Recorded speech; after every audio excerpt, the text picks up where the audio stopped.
Faana milkii dhugaa gammachuu keessoodha yatiima gargaaruun qananiisa doodha olaanaa bikeenya jannata keessatti yatiima fitumsuun nu geessa milkiitti. Faana milkii dhugaa gammachuu keessoodha yatiima gargaaruun qananiisa doodha olaanaa bikeenya jannata keessatti yatiima fitumsuun nu geessa milkiitti. Bira dhabbuu waan dandeessu rifannoodha na'iif bira dhabbuu jajjabeessi mi'a miilee ta'iif. Bira dhabbuu waan dandeessu rifannoodha na'iif bira dhabbuu jajjabeessi mi'a miilee ta'iif. Caalaan ambiyoota caalaan khalqi maraa yatiima turaani gahawwaan guddaarraa dhaamsa nabii keenya yatiima gargaaruun kabajnee birmanne rakkoorraa baraaruun. Bira dhabbuu waan dandeessu rifannoodha na'iif bira dhabbuu jajjabeessi mi'a miilee ta'iif.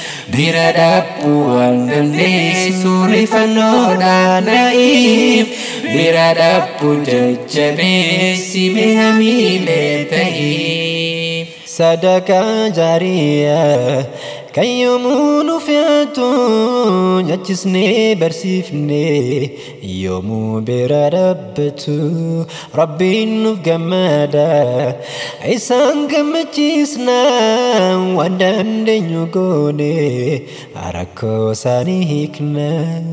Faana milkii dhugaa gammachuu keessoodha yatiima gargaaruun qananiisa doodha olaanaa bikeenya jannata keessatti yatiima fitumsuun nu geessa milkiitti.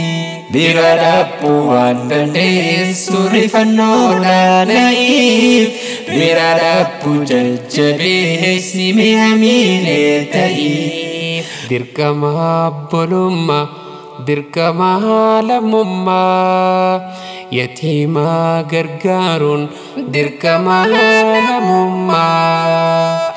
Imaanaan nuuf jiidha qalbiin nuuf laffata barakaa sarkanne rizqiin nuuf bal'ata.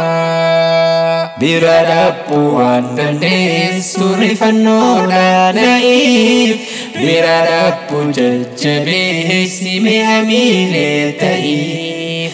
Bira dhabbuu waan dandeessu rifannoodha na'iif bira dhabbuu jajjabeessi mi'a miilee ta'iif.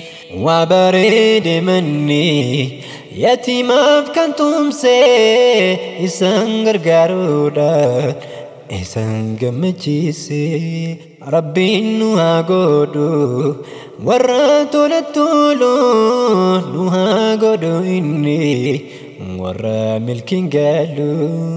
Faana milkii dhugaa gammachuu keessoodha yatiima gargaaruun qananiisa doodha olaanaa bikeenya jannata keessatti yatiima fitumsuun nu geessa milkiitti.